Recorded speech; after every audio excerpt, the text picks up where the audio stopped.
Live with Chris, Liz and Emma, this is Kinetic Seize the Day.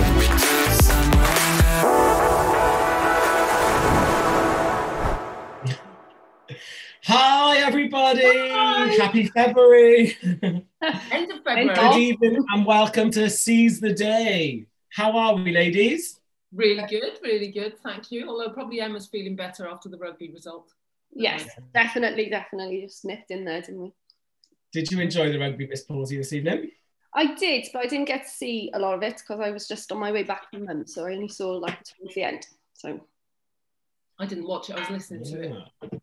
Interesting ref, I think. Anyway, on to other things. Yeah. Yes.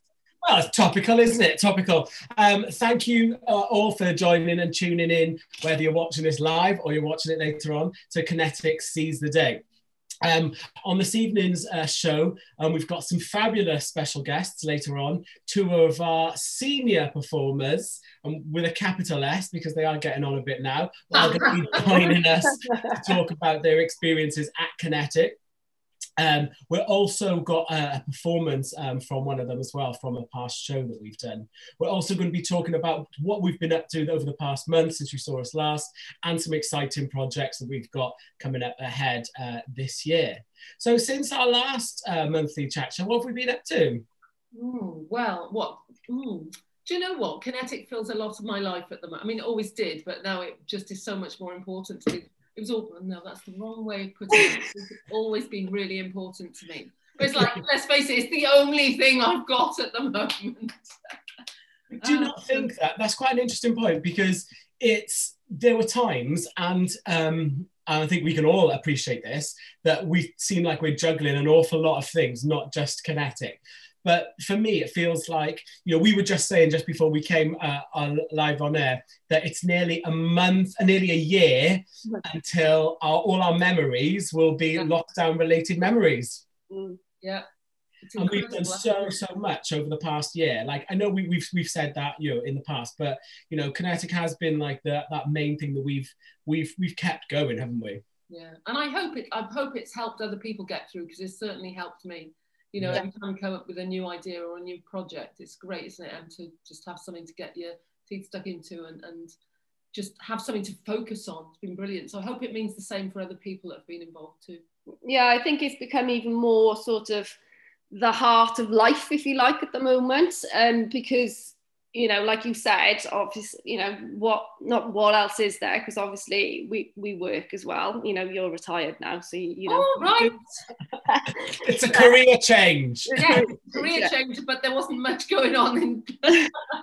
But it's like, it's been exciting. It's been great to be challenged in a different way and provide these opportunities, like you said, Liz, for people, and that hopefully we've sort of given them a little bit of light and a little bit of hope and things to get their teeth into.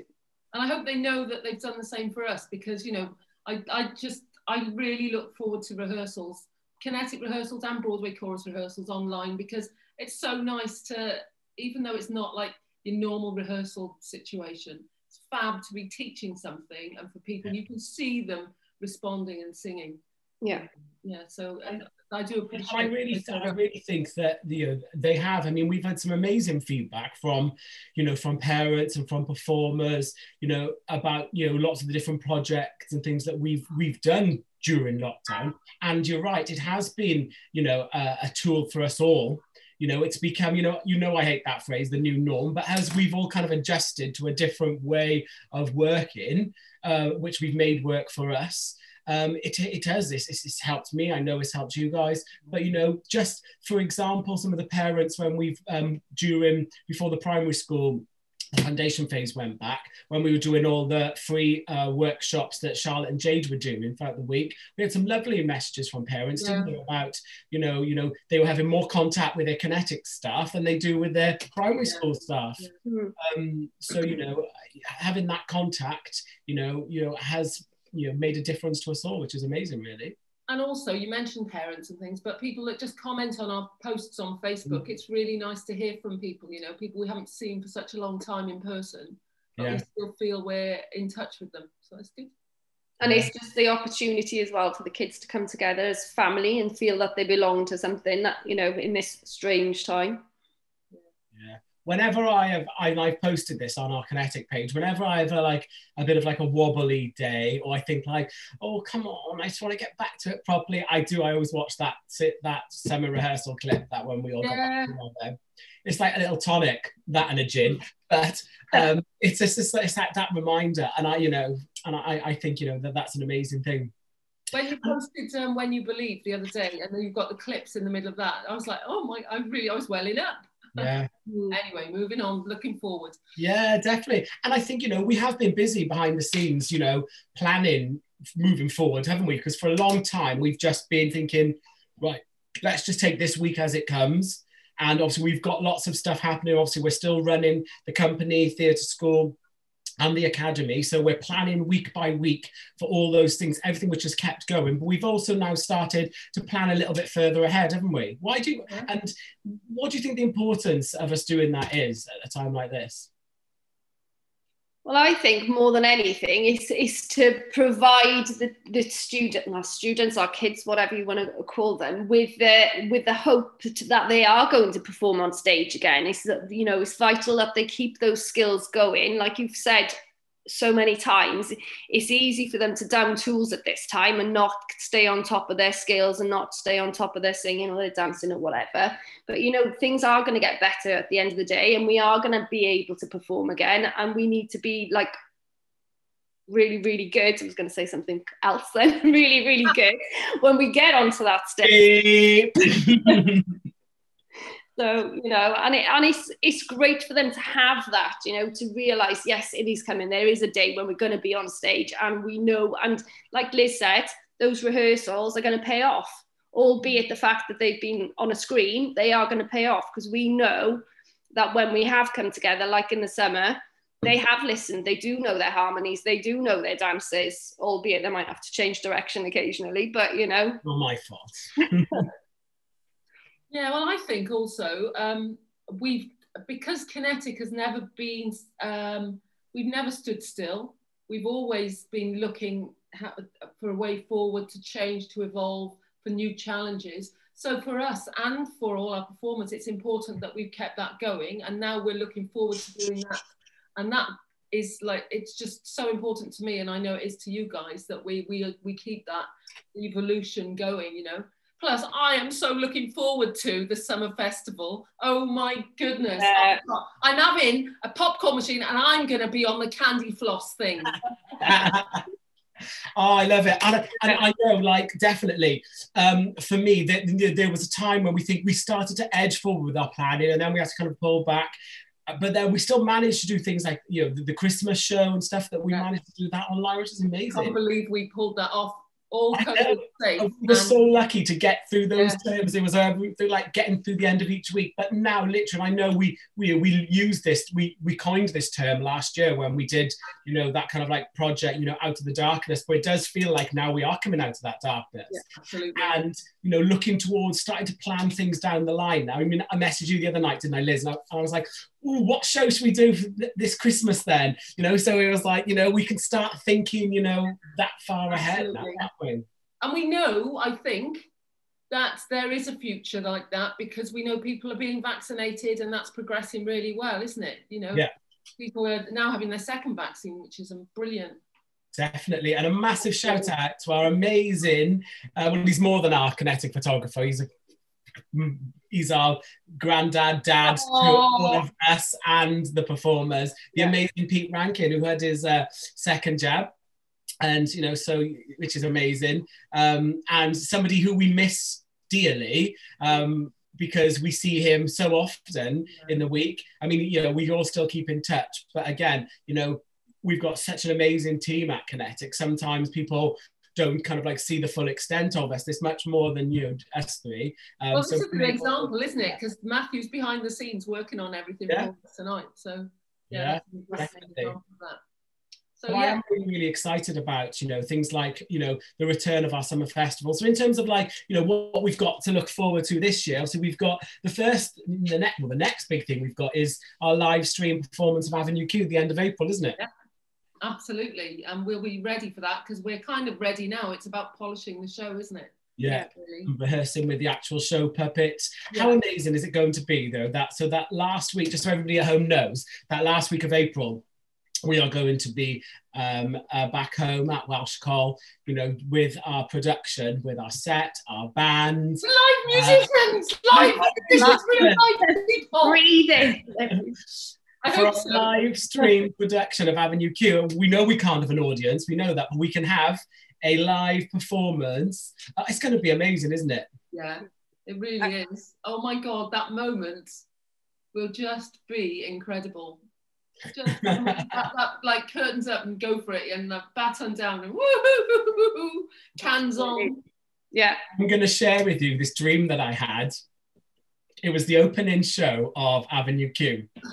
I must have been thinking about Little Shop of Horrors, and I was up in the lighting booth, and it was the interval of Avenue Q, and when the curtain went back up, Emma, you had brought on the Little Shop of Horrors set, but the kids just kind of like went with it, and I was like, what is happening? And Liz was like screaming in my ear, but also trying to tell the band what they had to play, and we just had to go with it. And in those scary moments that you have, I felt that stomach scary moment in my dream, and there was nothing I could do, but everybody just went with it. I was like, what is she doing?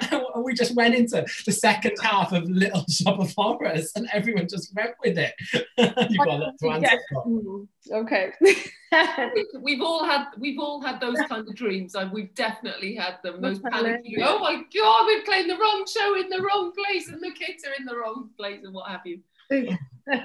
Jade, our Minnie's teacher, messaged me the other day, and she said, I know I'm missing theatre. She said, because I had a dream we were doing a show, and halfway through the show, you took me off stage and you put Jack Green in my place. I was like, completely, you know, backwards Broadwayed it up halfway through a show. And I was like, don't worry, we wouldn't do that to you, Jade. So we've got, obviously, after Avenue Q, we've got our production of Little Shop of Horrors to look forward to coming up this Or maybe a merged idea of them. See, I put ideas in your head now, haven't I? Yeah, you wait. And actually, what you get on that stage? It'll be great when we're back rehearsing together, because Little Shop of Horrors, fair play to those guys. They've done all their rehearsals on Zoom so far. Yeah. So, and shout out to those girls playing Crystal, Chiffon and Ronette, because they're rock hard, those harmonies, and they're in nearly every number doing those close backing singer type harmonies. So with some funky choreography.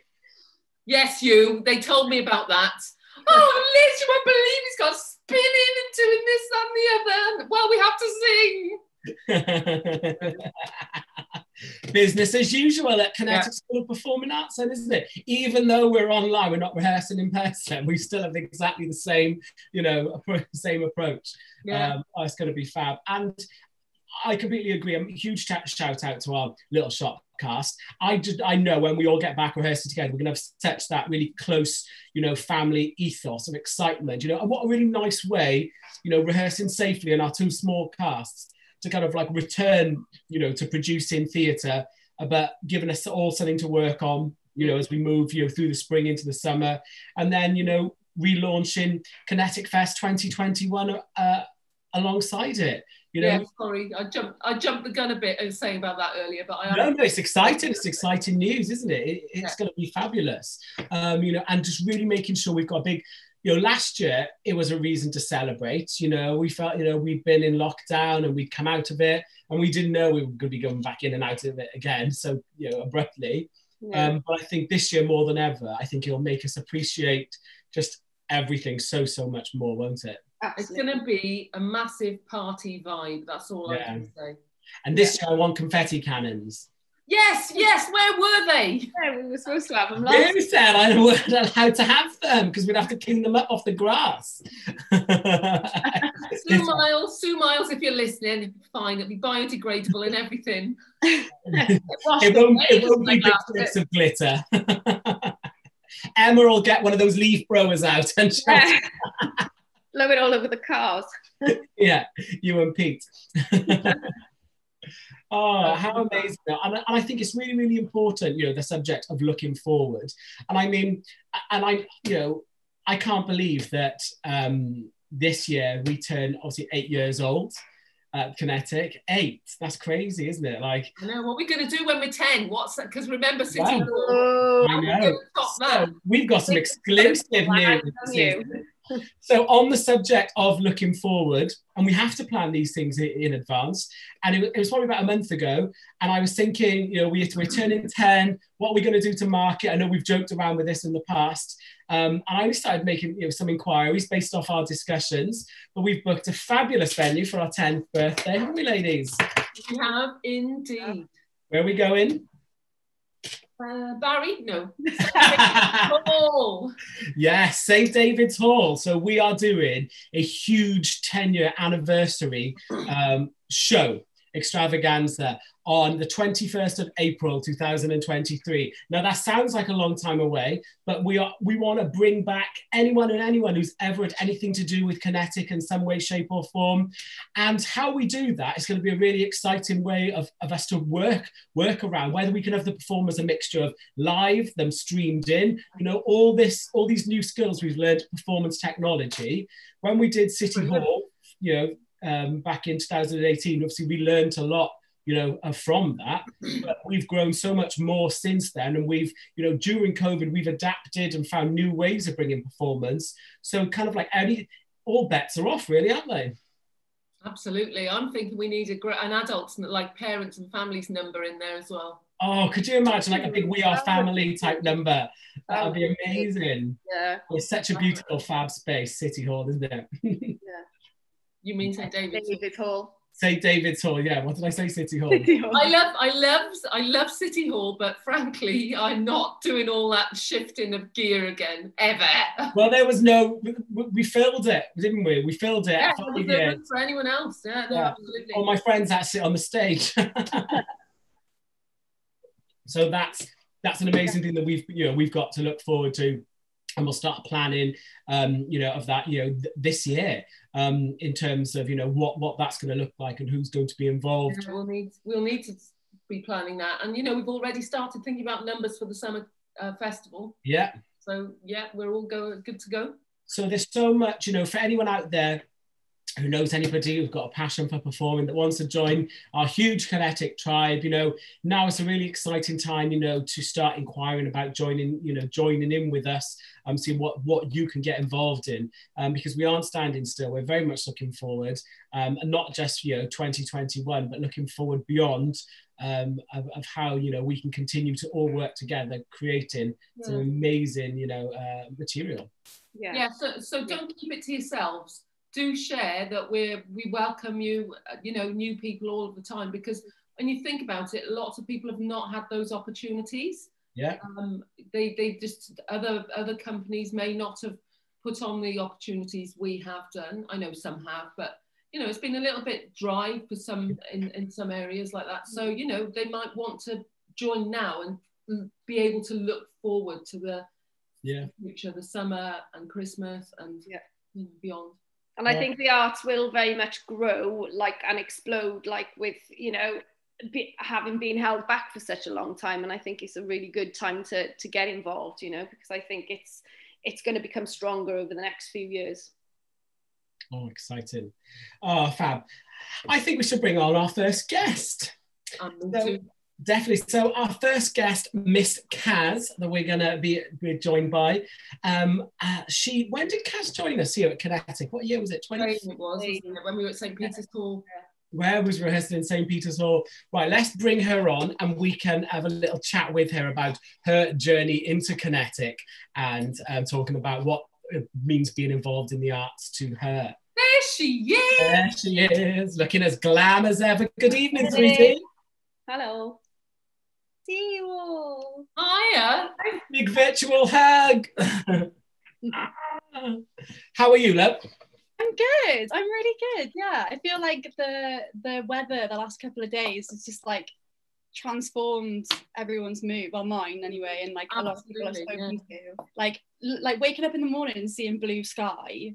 It's crazy the amount of difference. But you know, I was speaking to someone the other day though, and saying like, when it's dark, and like if I'm working a long day or something and I'm leaving and it's dark and I'm coming home and it's dark, and then I'll be like, why do I feel so depressed? It's like, because you've had 0 hours of sunlight. Like, yeah. Am I a mushroom? But it's so true, isn't it? It's so true. As soon as the sun comes out, I'm just like, I just want to like drink. No, but like, but in like a beer garden. Not you don't need the sun for that, Crowley. Any excuse. But you're so right, Kaz. It does have a massive, impact on our mood and everyone's mood. And I think, that's probably why a lot of people have struggled probably in this lockdown, especially, post-Christmas. January is hard as it is. But, as we're moving forward into a nice optimistic spring, let's have such sunshine, crack on. Fab. So thanks for joining us here this evening. We were just saying, your first show with us, I mean, you've done an awful lot. I mean, I won't, it was 2015, 2015, was it? 2015 feels accurate. Yeah, it was Fame. Yeah. Fame was first show. Yes, that's right. Yeah. Oh my gosh. What are your early memories of Kinetic when you first started? That's a good question. So I would have been in my second year of uni when I started.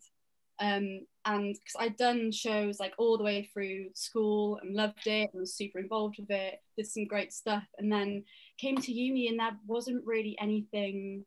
There were a few like acting societies and stuff, and like places that would write their own plays and things like that, which is cool, but I just wanted to do big musicals. Like when I was in school, there'd be like big production value and a huge orchestra and stuff, and I wanted to carry on doing that. That's what I loved.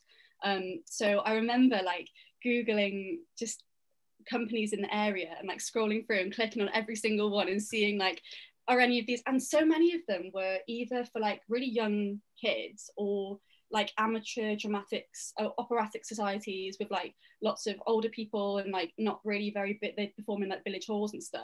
Yeah. And then I came across you guys and you were about to do Cats at the time. So I was like, do you know what, I'll just go and have a little look, I'll check them out, like see if it's, and I was so impressed with it. You were still performing in St. David's, obviously.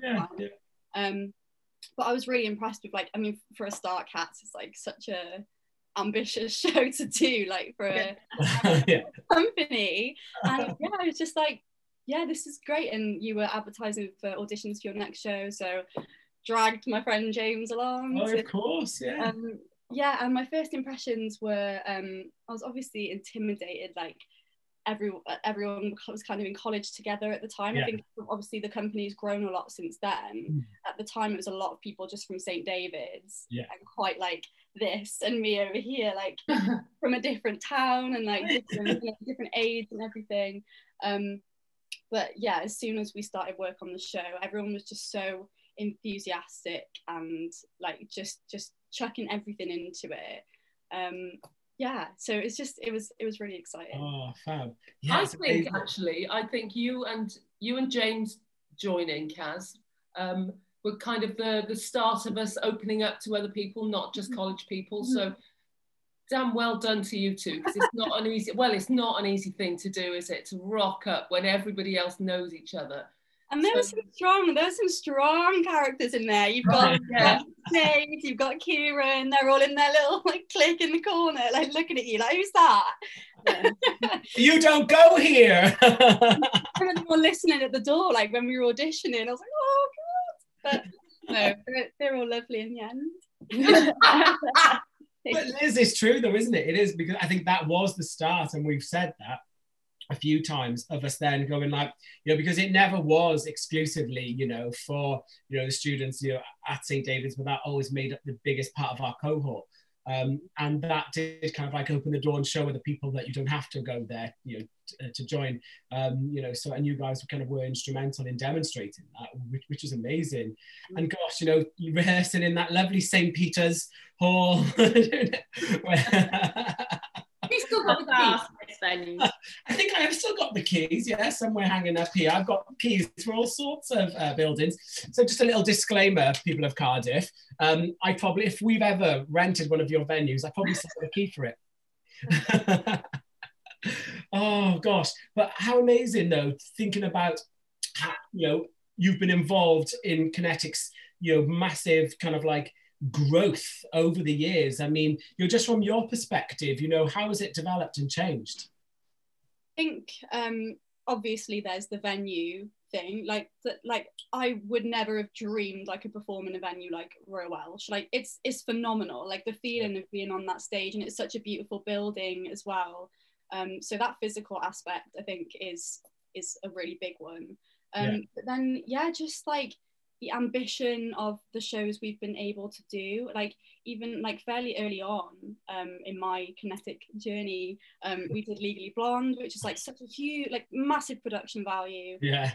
Like pretty much every show we've done has been like it. We don't do like the small easy ones. Like like I've been surprised, like how have we not, how have I been connected with Kinetic for so long and not done Grease? Do you know what I mean? It was kind of easy, well, not easy, but no, you're right. You know what I mean? I just think there's so much ambition, and like you see who you have to work with and the space that you have to work with, and you just you have the vision. You say, yeah, it's going to work, even when half the time us lot are like, I'm not sure if I and then it does. Like you prove yourself right. So.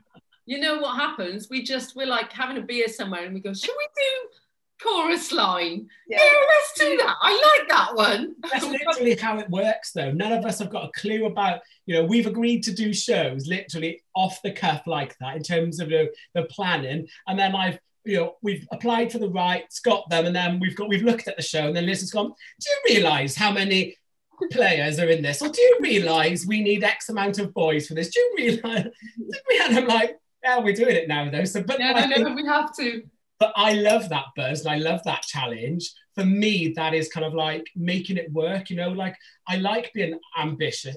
I think like up here, and then I think my ideas then get brought to a sensible and achievable level. I want this to happen. But I think, the further that you aim, then you can always be anchored into a little bit of semi-reality,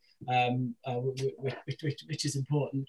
And it's crazy. We have done some, big shows. I mean, I think for us, it's important to give our performers an experience whilst we do the show. Yes, lots of people join for different reasons and get different things out of it. Some it's a career, some it's a hobby and a passion, which we'll talk a little bit more about in a moment. But we want to develop the skills of our performers. It's not just come and perform and have a good time. That's a byproduct, having a good time. We do have a laugh.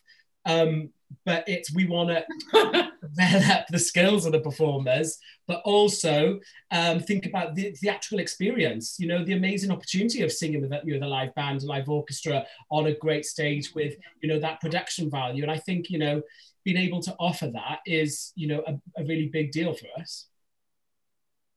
Exciting though, isn't it? So, Kaz, one thing I wanted to talk about is, before I talk to you about kind of like your kind of like route and your kind of like your your career plans and things, is, if someone had said to you, I don't know, before you started at Kinetic, that if you were given an option, you can either do this, obviously your uni degree course, or you could completely pursue the arts course. What would you have done if you were thinking about, like, you're on a crossroads in terms of, you've got your passion and you've got your career. How do they two kind of like run alongside one another? I mean, I guess that's kind of what I did have in a way when I was 17, 18 and deciding what I wanted to do. I could have gone down the route of auditioning for drama school and stuff. I don't know how far I would have got or anything, obviously. But I think for me, from quite a young age in school, I had influence around me that was kind of saying, if you're good at anything else, do that, because it's so competitive and it's cutthroat and it's like, you're so unlikely to be successful, not because you're not talented, but just because of the way the industry is. And obviously that's a slightly negative way of looking at it, but for me, I do think when I look at the people around me, I do think the people who are like, this is the only thing I can do, this is the only thing I want to do, those are the people who are really, really driven enough to go for it and do it and keep auditioning year after year if they need to. And whereas for me, I was kind of, academically, I was like all right, like I was quite lucky, I did quite well in things, and you know, I gained this interest for psychology and mental health and things like that. So I just kind of thought, you can be equally passionate about two things and not have to make money out of both of them, you know? Yeah. So I think that was just the decision. Like, it's much easier to have a hobby in theatre than a hobby in psychology. Yeah. So I think there are still days when I think, like, if I won the lottery, I would try and go to drama school, 100%, just for the experience of being able to do that every day. Like, it's something that I really, really love. But yeah, for me, I think just for security and stuff like that, because there was something else that I was so interested in, it was easier for me to make that decision to not go down that route of performing. Whereas for other people, I think it's like, I have to do this, you know? Excellent. And I think you're a really great ambassador of someone who can pursue both of those things, and like, you know, and you've done it, you know, not to shatter anyone's dream, but a really sensible way around. You worded that great, you know. You this is kind of like a hobby that you are very, very good at, and obviously, you know, psychology, that's your career path, and you know, the two can exist alongside one another. You know, you don't have to be put in a position where you can't do one or the other. You know, obviously one will put your food on the table, one keeps you happy mentally. Do you know what I mean? So, you know, I think that's a really, really great example, you know, of how you can, you know, explore kind of like different facets. You know, 'cause, you know, people go, oh yeah, I like to perform, but I can't, or I don't, because that's not what I want to do in the future. But you get so much more out of it, don't you? I mean, in terms of, you know, your kind of like mental health, and you know, what do you get from performing that makes you kind of like that happy? Yeah, I mean, you know, I've seen it a few times with some of the younger ones who are kind of coming up to uni times, and if maybe they haven't got into where they wanted to the first time, they go, that's it, like I'm obviously not good enough, I'm done with performing now, like that's in my past. And that's so sad to me, because I'm like, even back when I started Kinetic, I knew that wasn't going to be my career. I just did it because I loved it. And I'm like, there's no reason for you to, first of all, so many people don't get into drama school first time around, try again. Second of all, like, you don't have to give up because it's not going to be your job. And I just think, like, as adults, fun and play and hobbies are so important, and like a lot of us lose that. We kind of get tied to our jobs and just have no time to do the things that we love doing. But I think that just because we're not kids anymore, you know, kids will go to gymnastics and then they'll go to football the next day, and then they'll do their choir practice in the lunchtime, and then like go to ballet lessons. Whereas as adults, we're like, oh no, adults don't do that. And like, there's actually not that much around for adults as well, like dance classes or whatever. But I seek it out, and I can't remember what the original question was now, but like, what does it bring to my life? What does it make me happy? I think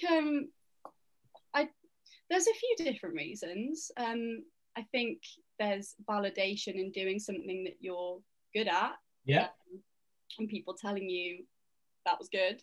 But also, I don't know, just performing for me has always been a bit of a release. It takes you out of yourself and your day-to-day life, and it's an escapism, isn't it? Yeah, definitely an escape. And like over lockdown, like before I was working, I would go, like, we've got a little building in the garden, like this little shed thing. It's not a shed, it's like a extra living room, I guess. And I just go out there to like try and not annoy the neighbours so much, and I just sing for like 4 or 5 hours at a time, and it's just like therapeutic. I mean, it's still probably annoyed the neighbours, but yeah, no, it's just really cathartic to me. Kaz, when we were rehearsing shows, and you kind of took on a bit of a role in terms of teaching some of the dance, but if Chris wasn't there and things, what you kind of quite a natural at doing that. Did you enjoy it, or was it something you felt needs to be done for the show? I did like it. I did really enjoy it. being able to like mold something in that few hours and see something come out more polished at the end than at the beginning, it was very satisfying. I think when it was like me doing it and I was in the show, sometimes it felt a bit like, I think this is just like me personality wise, felt a bit like, oh, why is she? Yeah, there could have been an element of that. Yeah. A bit of that, but also as like an older member, it did feel like I was someone that could just be like, right now. And what I loved, it was, I can remember, you know, when the first times that I kind of like, you know, whether you offered or I'd asked you, things like, it was like pride rehearsals for things, and I couldn't be there. Oh, can you just like run the dances and stuff? You'd be like, right, Crowley, I've sorted out this. I took out this because that just wasn't working. And it was like that. I loved that it was kind of this unapologetic kind of, yeah, no, we did this. We've polished it up, but we took that out. It's just, no, we're just not doing that. Can I just say, no, you need to know something here, Crowley. You need to know that Kaz and Jade would say, should we take that out next time? He won't notice, will he? Yes. I'm going, yeah, take it out, fine. And you never notice. No, I won't. I wouldn't. You know, half the time we'd be there in Studio One, I'd be running a routine and I'd have to look in my peripheral vision to see like Kaz or somebody. Like, oh yeah, that's the next bit I remember. You know what I'm like? I'm so forgetful with choreography. There's always so much in my head.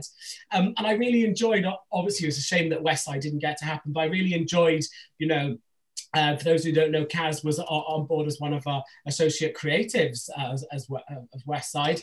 You've taken, you know, charge of putting lots of movements and the dances and character work together, which was amazing. You know, and I felt that you really kind of like shone, and you were a natural to do that. And it was probably easier to do that not being in the show, because I get that kind of, you know, I'm performing alongside you, but now, you know, but coming in, you know, as a creative, you know, and that's something, you know, that I definitely, you know, you and your time pending, love to explore further, you know, in future. You'll be back, in the words of. She's never left. No, seriously, you can't get rid of me. Like, I'll be there for the 10-year, which, by the way, sounds so exciting. I didn't know any of this was happening. I'm so excited, but yeah, I do feel like I am one of those people that is just gonna hang around forever. Good. Nobody ever kind of really leaves. People go, they come back, like Becky and Georgia and everyone's Hotel California. It is. Kaz, thank you so much for joining us here this evening. We're going to watch, just before you go, a little clip of you performing as Molly in Ghost. One of my favourite shows. So Matt, if you can roll VT, thank you, and we can watch a little clip. Here it comes, of Miss Kaz in Ghost.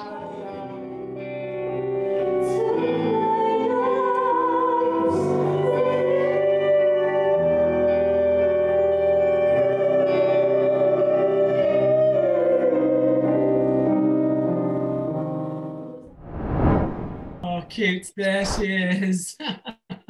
Oh, fabulous. Thank you, Matt. I wasn't sure which clip it was. But yes, amazing. Thank you so much for joining us this evening, Kaz. And thank you. And loads and loads of love. Mwah. Thank you. Bye. Take care. Bye-bye. It's true though, isn't it? People never actually truly leave. Absolutely. Back in some way, shape or form. 2000 whatever, when you made me go on that bus to London, and then I've never left. Did you go on the bus? Oh yeah, I need an extra member of staff here. That was it. We wondered if you'd just come on the bus to London as yeah, no problem. On that tiny bus, remember?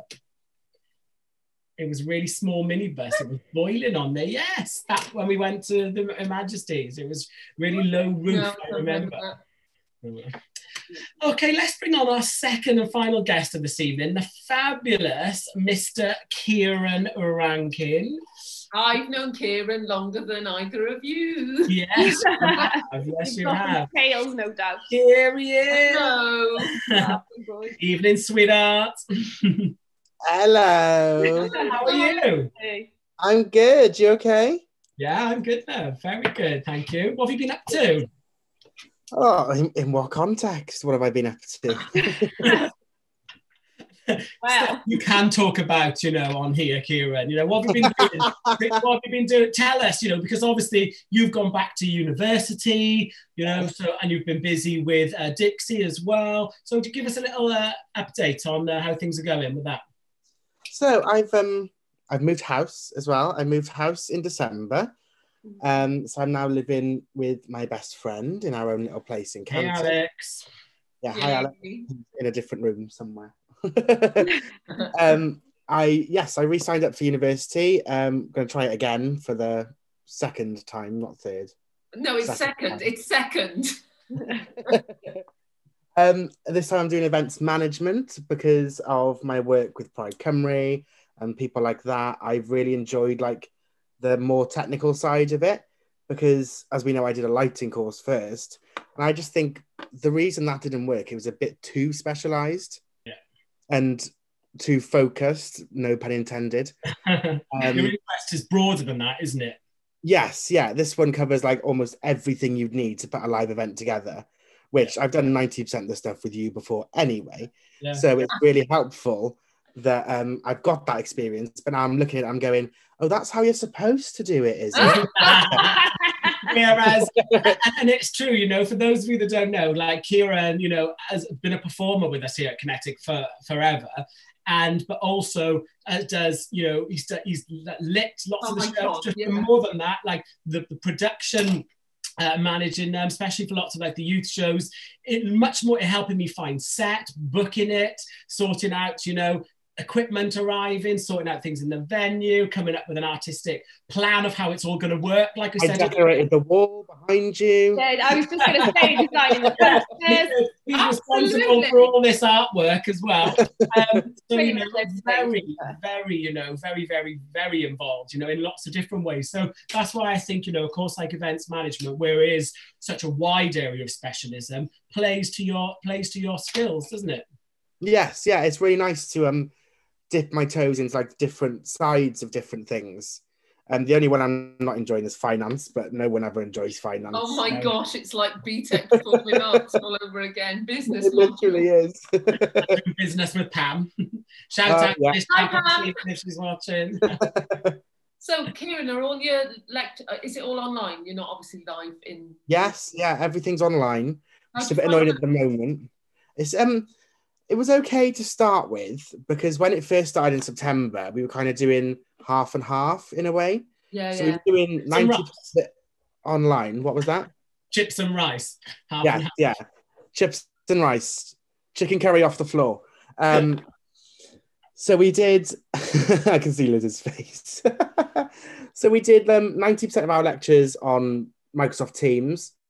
And then we did once every 3 weeks, we were on campus from 9 till 4, which was a long day, especially when I lived where I used to live. And it took me an hour and a half to get there.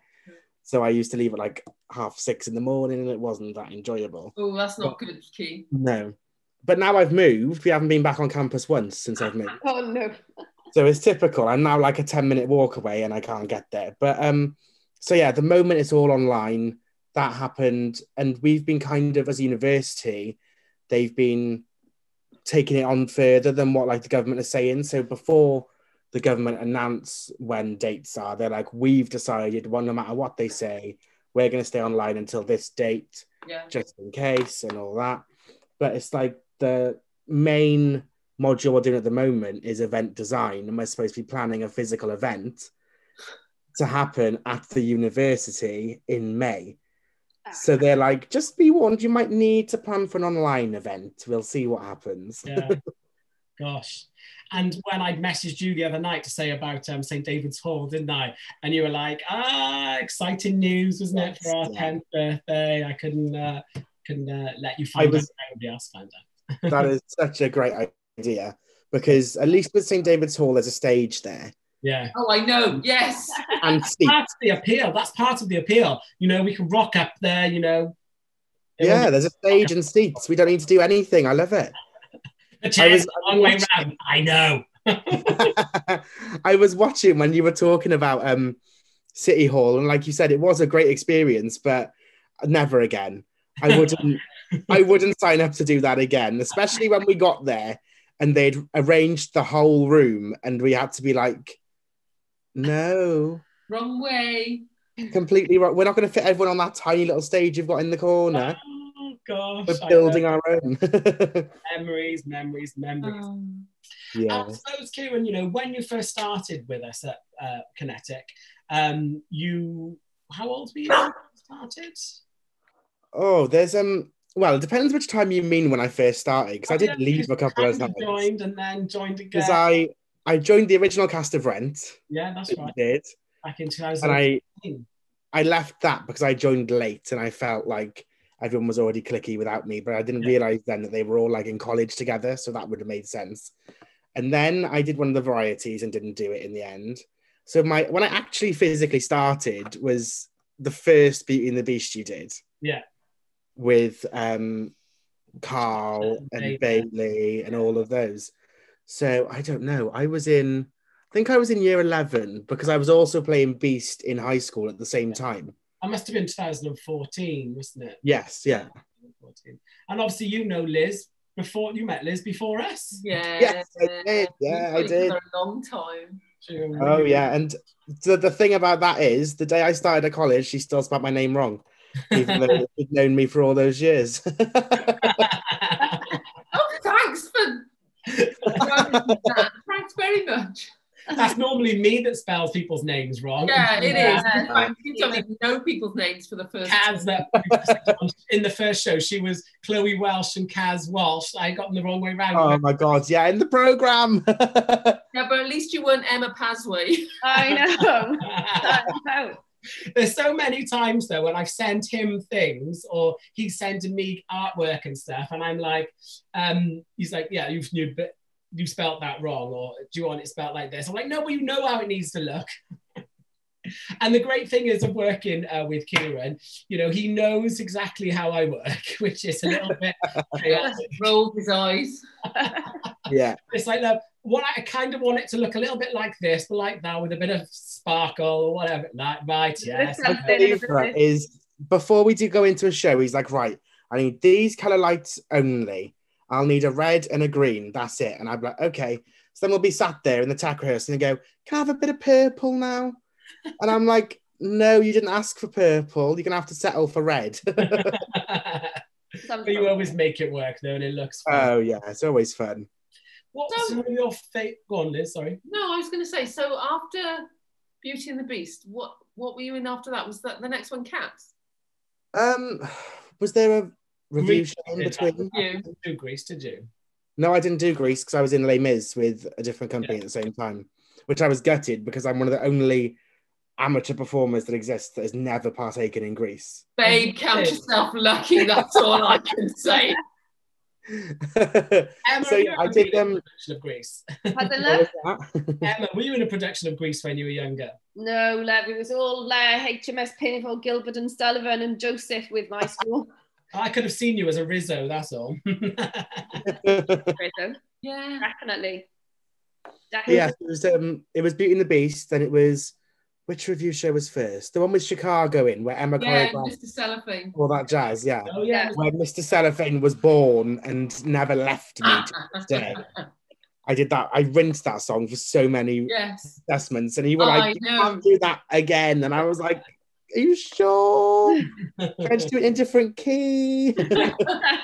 I'll do it with just one glove on this time.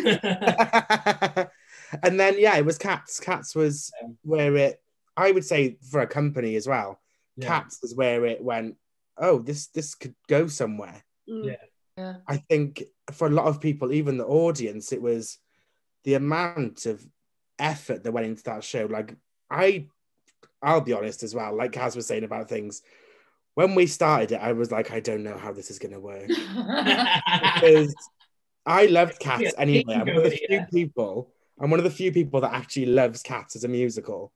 Like, just mainly for the dancing. Yeah. There's no story at all, obviously, so it has to be for the dancing. So I'd like seen it a few times, and when it was like, we're doing Cats, I was like, right, okay, I either need to lose like 60 stone or just deal with it. So I just dealt with it. And then I was like, actually, how is this going to work? Because we're not all like drama school dancers with stamina to sing at the same time. And So stay it was on- actually helpful. It was helpful when we did that bit. Like, we used to do physical warm-ups while singing Jellicle Cats. Yeah. And I think that's one of the reasons why we pulled it off in the end. Cats It was was a just- fab show. Yeah. I'm really proud of how Cats come together. And lots of the performers, when we said we're doing Cats, people like Tori, remember, was like, oh, no, I don't like this show. And it's ended up being so many people's favourite memory, favourite show. It was crazy. You hurt your foot in rehearsal. Yeah, I you- broke Did he hurt my his foot. foot? Yeah. Yes, he hurt his foot. metatarsal. I broke my 5th metatarsal 5 weeks before you the still show. got through it though, babe. And funny story, we replaced you, didn't we? So then you were like, so we gave a shout out, and then we replaced you, and that's when we first met the lovely Jack.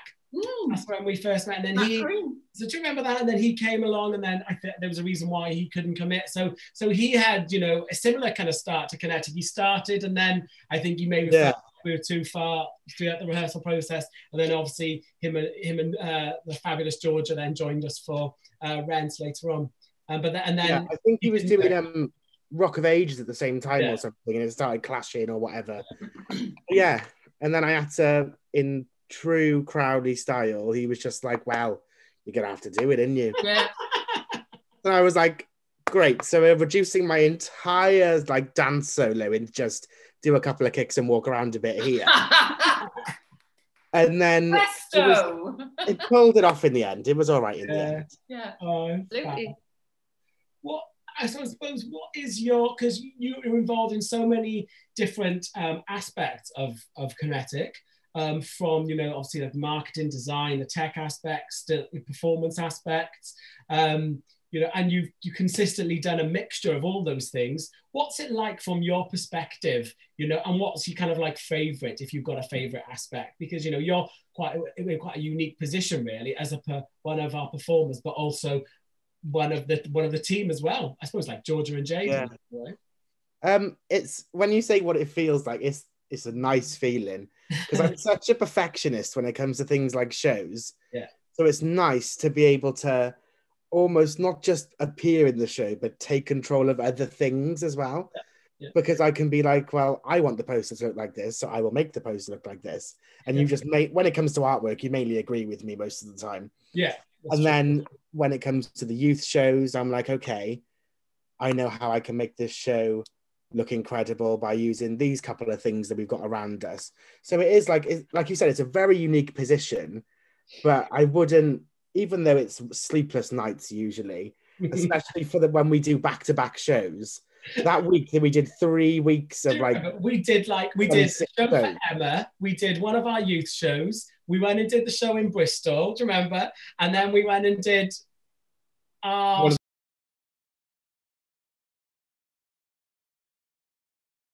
I think Edges was there as well, so I think there was an extra one as well with all of that. That was a lovely summer, that was, but I was very tired by the time it came to September. But yeah, it's like you said, very unique position, but I wouldn't change it. And neither would we. And the thing is, like, we've got such a fabulous relationship, you know, all, you know, the four of us.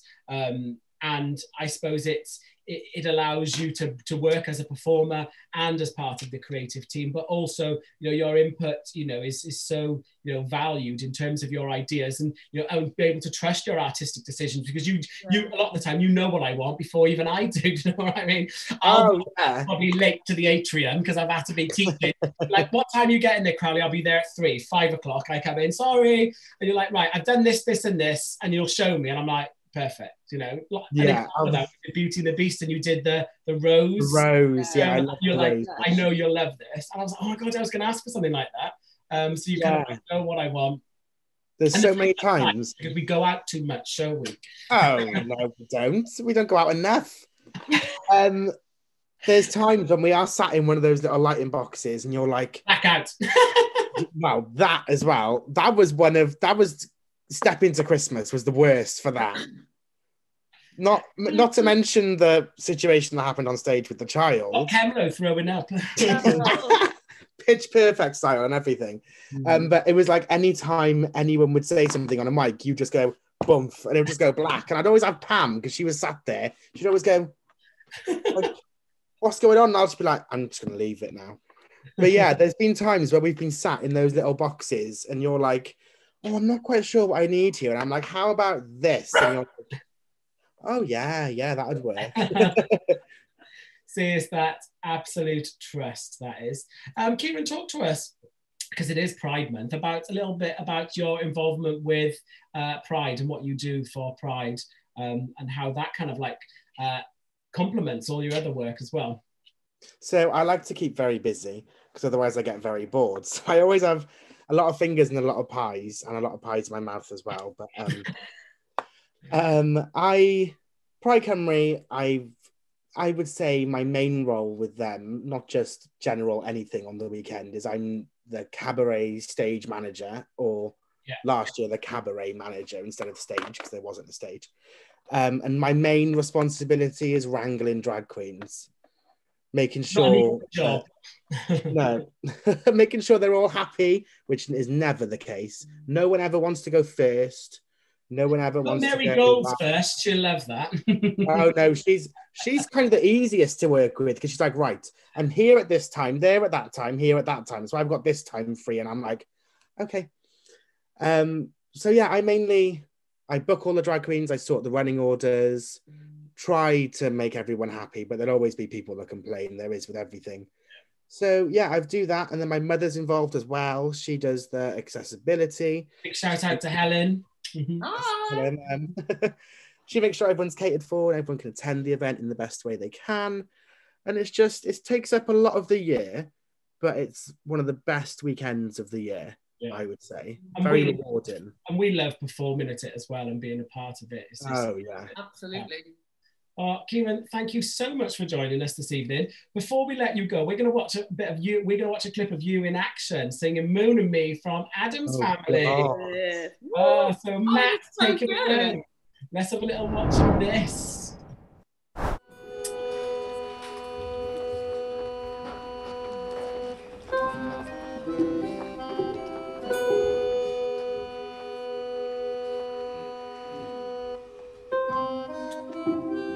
Storm's past. Think I'll get a little moon. Ladies, hello. Yoo-hoo! Where are you? Are you hiding? Are you playing with me, my only one? There you are. Lovely, is she not? I'm so far away. Yes, it matters of romance, my dears. Distance is our friend. Closeness, no thank you. 250,000 miles away? That's a safe distance for romance. We never fight. Each waning is a heartbreaking separation. And each meeting, a happy reunion.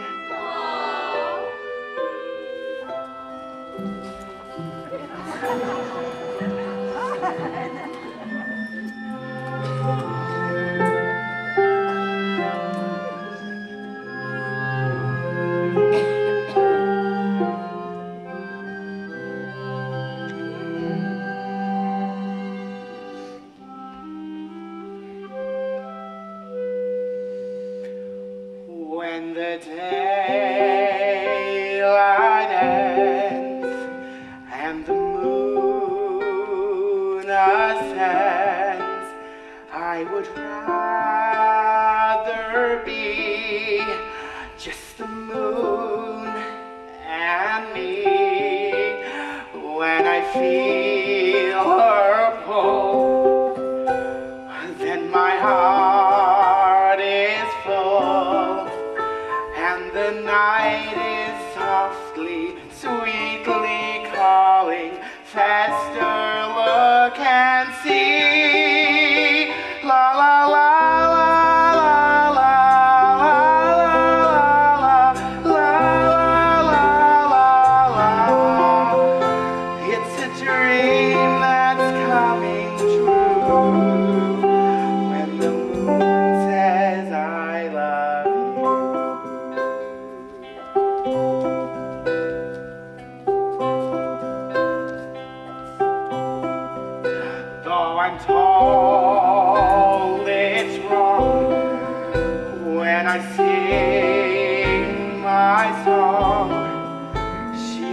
accepts, she attends, she believes, she befriends. La la la la la la la la la la la la la la. It's a dream that's coming true when the moon says I love you. How it can feel when love is real.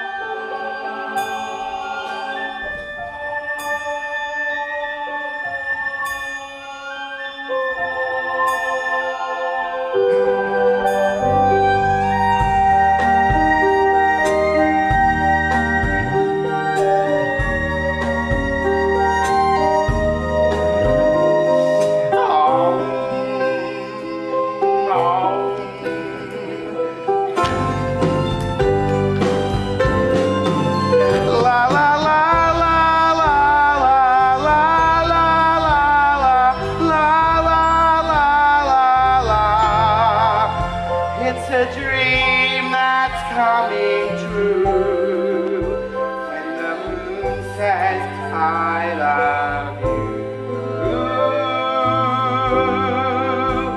It's a dream that's coming true when the moon says